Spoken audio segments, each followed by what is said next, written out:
آپ صلی اللہ علیہ وسلم نے اس زمانے کے فتنوں سے بچنے کے لیے امت کو اہتمام کے ساتھ تعلیمات عطا فرمائیں اور امت کا مزاج ایسا بنا دیا کہ وہ ہر معاملے میں جہاں بھی ہو قرآن و سنت کو سامنے رکھ کر زندگی گزاریں۔ لیکن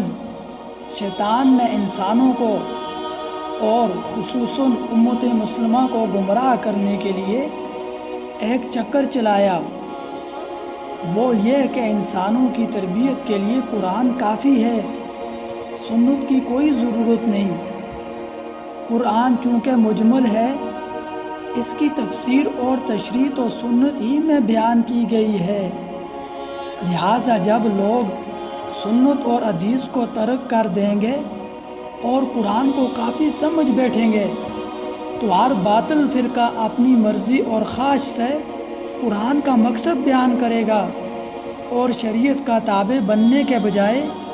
نفس و شیطان کا تابع بن جائے گا اور ہمیشہ کی ہلاکتوں میں پڑ جائے گا۔ اس لیے قرآن سمجھنے کے لیے بھی حدیث ضروری ہے، کیونکہ قرآن کو سمجھنا اسی مبارک ہستی کا کام ہے جس پر یہ قرآن نازل ہوا ہے۔ تو جس طرح قرآن کے الفاظ آپ صلی اللہ علیہ وسلم نے امت کو سنائے، اسی طرح قرآن کریم کی تفسیر اور تشریح بھی خود آپ صلی اللہ علیہ وسلم نے امت کو بیان فرمائی، کیونکہ الفاظ اور معنی دونوں کا بیان آپ صلی اللہ علیہ وسلم کا مقصد رسالت تھا۔ اسی کو اللہ تعالی نے یوں بیان فرمایا، هو الذی بعث فی الأمیین رسولا منہم یتلو علیہم آیاتہ ویزکیہم ویعلمہم الکتاب والحکمہ۔ ترجمہ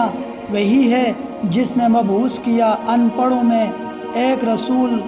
انہی میں سے جو پڑھ کر سناتا ہے ان کو اس کی آیتیں اور ان کو سنوارتا ہے اور سکھاتا ہے ان کو کتاب اور عقل مندی۔ وما علینا الا البلاغ المبین۔